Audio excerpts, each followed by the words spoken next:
Hello बेटा, welcome back to the classes of economics by Anuj Bansal, A to Z classes, Ganganagar, Mawana road, Meerut. आइए बेटा, last class में हम लोगों ने वैल्यू एडेड मेथड स्टार्ट किया था और अब हम आगे चलते हुए वैल्यू एडेड मेथड का एक नया सवाल करते हैं।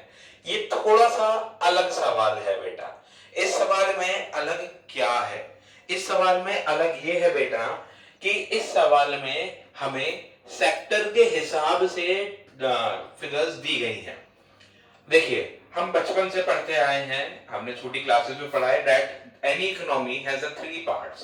Primary sector means related to agriculture, extraction of minerals and oil, and secondary sector यानी कि इंडस्ट्रियल सेक्टर हमारा, एंड द टर्शरी सेक्टर यानी कि सर्विस सेक्टर। तो उन्हीं तीनों के बेसिस पर अब ये सवाल हमें दिया गया है कि value of output of primary sector, secondary sector, tertiary sector, value of intermediate inputs of primary, secondary, tertiary, then indirect taxes paid by all मतलब तीनों सेक्टर से मिलाकर तीनों का डेप्रिसिएशन एक साथ दिया है। Factor income received by the resident from rest of the world यानी कि फैक्टर इनकम फ्रॉम अब्रॉड, ये फीफा दिया है। Factor income from abroad, factor income paid यानी कि FITA, factor income to abroad, and then last में हमें दिया है सब्सिडीज। ठीक बेटा, इस सवाल को करने के लिए अब उन्होंने कहा है कि दो चीजें निकालें। पहला तो gross value added at market price निकालने के लिए कहा है और दूसरा नेशनल इनकम निकालने के लिए कहा है। चलिए साहब, करते हैं सवाल को। पहले हम निकालते हैं इससे gross value added at market price. चलिए सॉल्यूशन देखते हैं बेटे। सॉल्यूशन में ग्रॉस वैल्यू एडेड यानी कि जीवीए, जीवीएएमपी और हमें जीडीपीएमपी कंप्यूट करना है। अब बेटा जीडीपीएमपी निकालने के लिए हम क्या करेंगे? देखिए, क्वेश्चन में जो फिगर्स दी हैं वो इन लैक्स दी हैं, है ना, इन लैक्स हैं आपकी फिगर। अब अगला सवाल, अगली बात, जीडीपी एट मार्केट प्राइस का फॉर्मूला क्या होता है?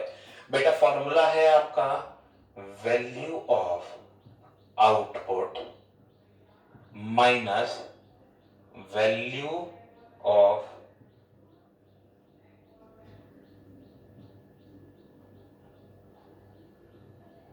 इंटरमीडिएट इनपुट्स, जो कि दोनों क्वेश्चन ने आपको डायरेक्टली दे रखी है। बस आपको क्या करना है, आपको इन सबको ऐड करना है, प्राइमरी सेकेंडरी टर्शरी को ऐड कर देंगे।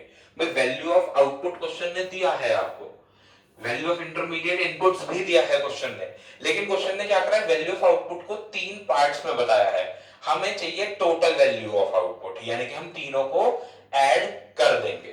तो ये बनेगा वैल्यू ऑफ आउटपुट में 800 प्लस 200 प्लस 300 माइनस, अब वैल्यू ऑफ इंटरमीडिएट इनपुट्स में 400 प्लस 100 प्लस 50। ठीक बेटे, इसको टोटल कर लेंगे तो ये 1300 माइनस 550, तो ये आ जाएगा रुपीज 750 लैक्स। ये आया आपका आंसर पहला। पहला बोले तो ये आ गया हमारा जीवीए एट मार्केट प्राइस।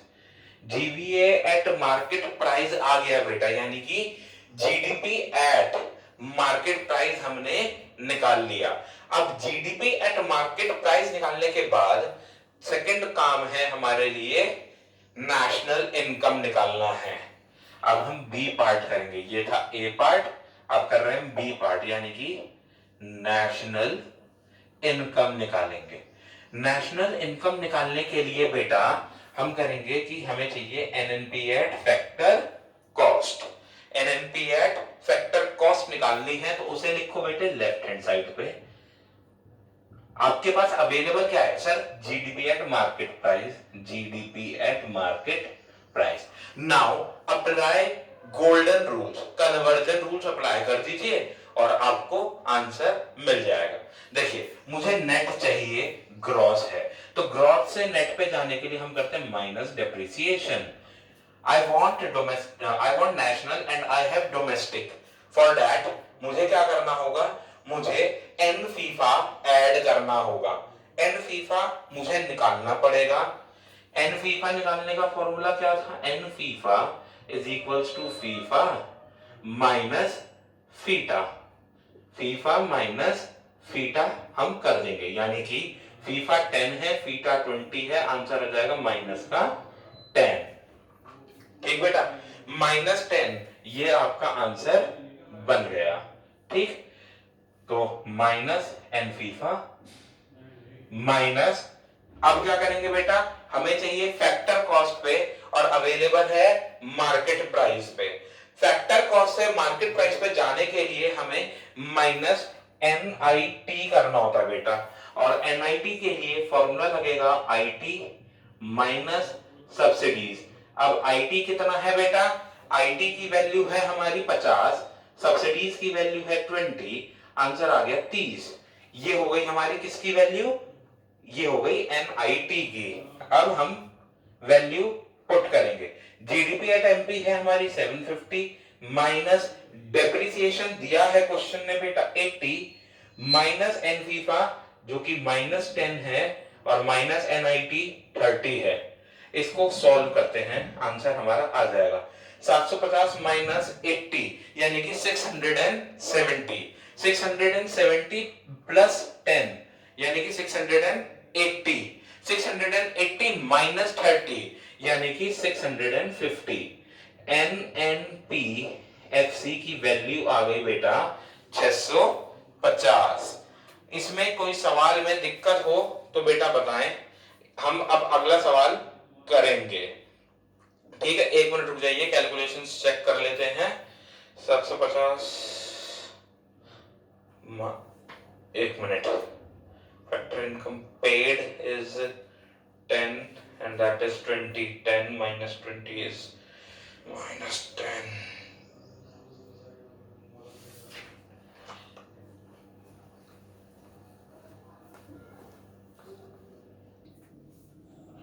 बेटा देखिए, NNPFC निकालने के लिए हमने गलती से माइनस एन फीफा कर दिया था। हमें चाहिए नेट, वो नेशनल है डोमेस्टिक, तो डोमेस्टिक से नेशनल में जाने के लिए हमें प्लस एन फीफा करना होगा।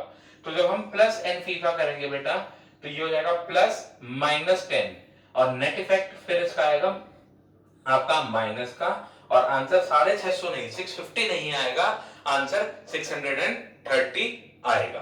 Please note down this question. After this we will do the next question. चलिए बेटा, अब ये क्वेश्चन नंबर 3 देखते हैं। इसमें हमें वैल्यू ऑफ सेल्स कैलकुलेट करनी है। वैल्यू ऑफ सेल्स, सेल्स की वैल्यू निकालनी है बेटा, और डिटेल्स दिए intermediate cost, consumption of fixed capital, decrease in stock, then subsidies and net value added at factor cost. बेटा देखिए, सॉल्यूशन करते हैं। पहले तो सबसे पहले रुपीज इन लैक्स क्वेश्चन ने दिया है, एज इट इज मैंने लिख दिया है। अब देखिए बेटे, सवाल होगा कैसे। Net value added factor cost दिया है, इसको आप कन्वर्ट कर दीजिए GVA में, यानी कि जीडीपी एट मार्केट प्राइस में। तो बेटा जीडीपी एट मार्केट प्राइस निकालना है, एनडीपी एट फैक्टर कॉस्ट है। ठीक है बेटा, अब ग्रॉस से चाहिए और नेट है, तो प्लस कर दूंगा मैं इसमें डेप्रिसिएशन। डोमेस्टिक चाहिए, डोमेस्टिक है, मार्केट प्राइस पे चाहिए, फैक्टर कॉस्ट पे है, तो यानी कि फैक्टर कॉस्ट प्लस NIT। ठीक, अब NIT का डायरेक्टली देखें तो नहीं दिया, और ना ही इन्होंने इनडायरेक्ट टैक्सेस दिया, इन्होंने दिया है सब्सिडीज। तो थोड़ा सा मैं फॉर्मूला एनहांस कर देता हूं, NDP at factor cost plus depreciation plus IT minus subsidies, formula हम लगाएंगे। रुपीज, एनडीपी की वैल्यू दी है 1300 प्लस डेप्रिसिएशन की वैल्यू दी है बेटा 80 प्लस IT की वैल्यू 0 माइनस सब्सिडीज की वैल्यू 60। ठीक, तो ये बनेगा आपका रुपीज 1320 लैक्स। बेटा 1320 लैक्स आया मेरा जीडीपी एट मार्केट प्राइस। अब बेटे जीडीपी एट मार्केट प्राइस का फॉर्मूला क्या है? Value of output minus intermediate cost, ठीक, intermediate cost. Value of GDP at market price कितनी आई है 1320 is equal to value of output का फॉर्मूला होता है बेटा sales plus delta stock, sales plus delta stock minus intermediate cost.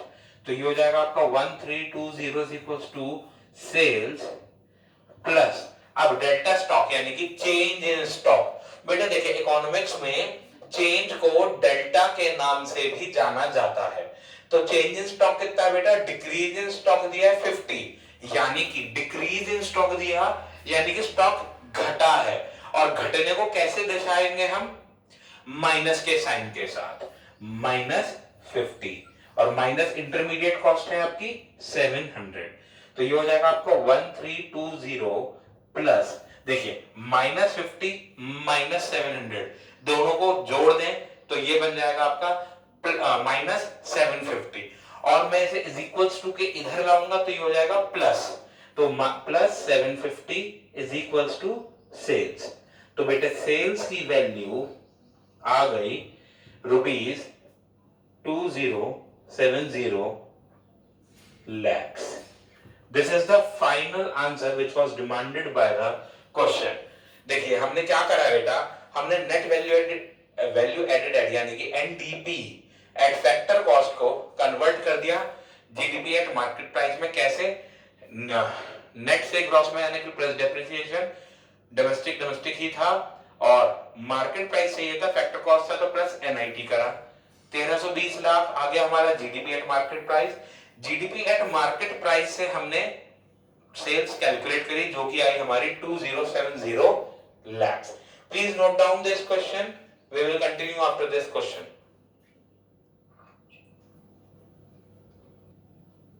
चलिए साहब अगला सवाल देखते हैं, question number 4। Find GVA at factor cost, gross value added at factor cost आपको निकालनी है।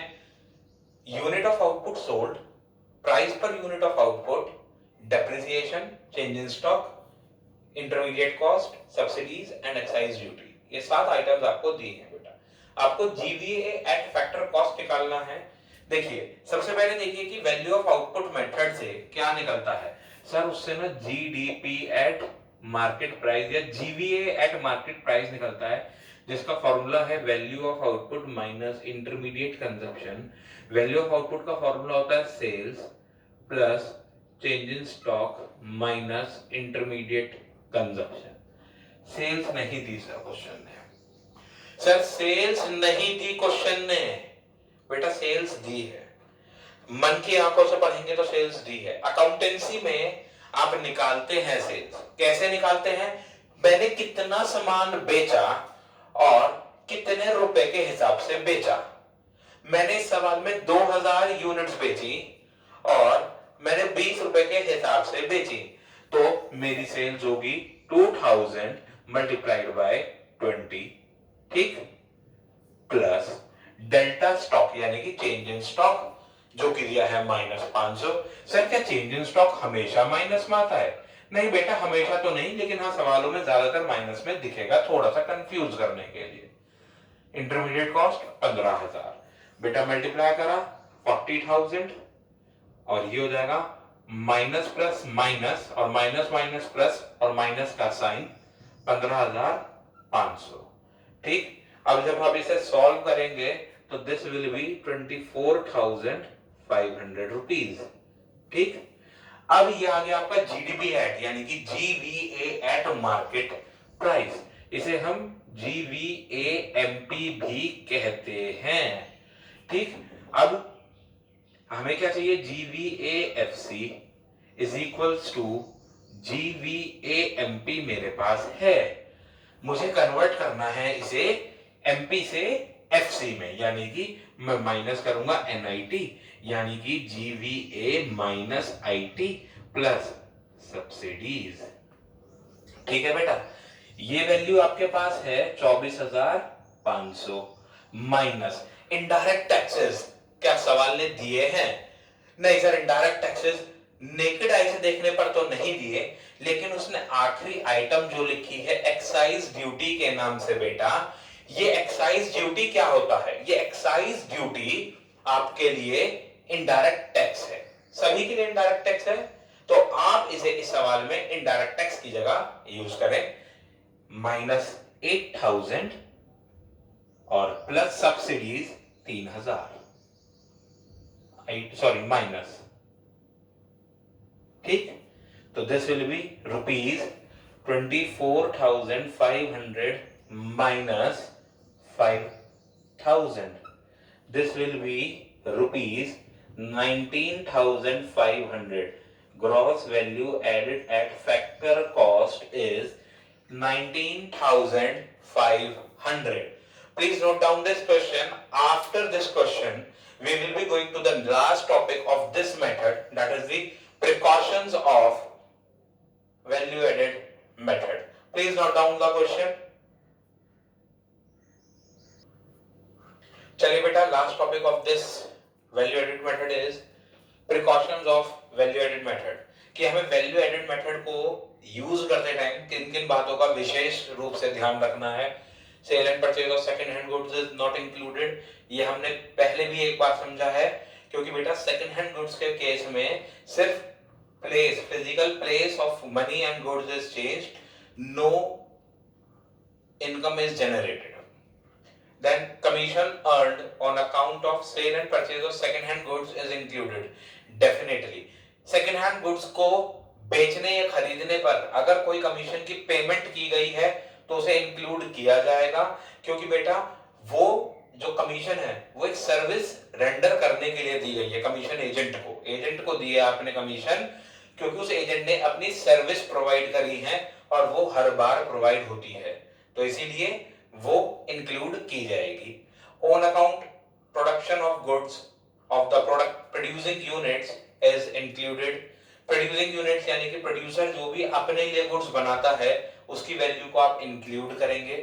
Imputed value of production for self consumption is included. Again same बात कि अगर आपने कोई अपने लिए गुड्स बनाए और अपने लिए उन्हें निकाल लिया, यूज कर लिया, जिसे आप अकाउंटेंसी में ड्राइंग्स के नाम से जानते हैं, तो हम कह रहे हैं साहब उसकी वैल्यू नेशनल इनकम में इंक्लूड की जाएगी। ये दोनों पॉइंट्स के लिए एक बात कॉमनली आपको ध्यान रखनी है कि सर यहाँ पर जो गुड्स बन रहे हैं दोनों ही पॉइंट्स में, वो बन तो मार्केट के लिए रहे हैं ना, अगर आप यूज नहीं करोगे तो मार्केट में बिक जाएंगे, तो इसीलिए आप उनकी वैल्यू को इंक्लूड करेंगे। इंटरमीडिएट कॉस्ट को इंक्लूड नहीं करते हैं, ये हम माइनस करते हैं, क्योंकि अगर हम इंटरमीडिएट कॉस्ट को इंक्लूड करेंगे तो problem of double counting arise हो जाएगी, और उस चीज के लिए हमने या तो क्या करना है, value at each step add करनी है, वैल्यू एडिशन, या फिर फाइनल वैल्यू लेनी है, इंटरमीडिएट कॉस्ट को इग्नोर करना है। Imputed rent on the owners occupied house is taken into account. Sir मेरा अपना एक घर है और उस घर में मैं एक बिजनेस कर रहा हूं, मैंने किसी और की जगह रेंट पर नहीं ली है, मैंने अपना ही घर यूज किया, एक घर में रहता हूं और एक घर को यूज कर रहा हूं अपने बिजनेस के लिए।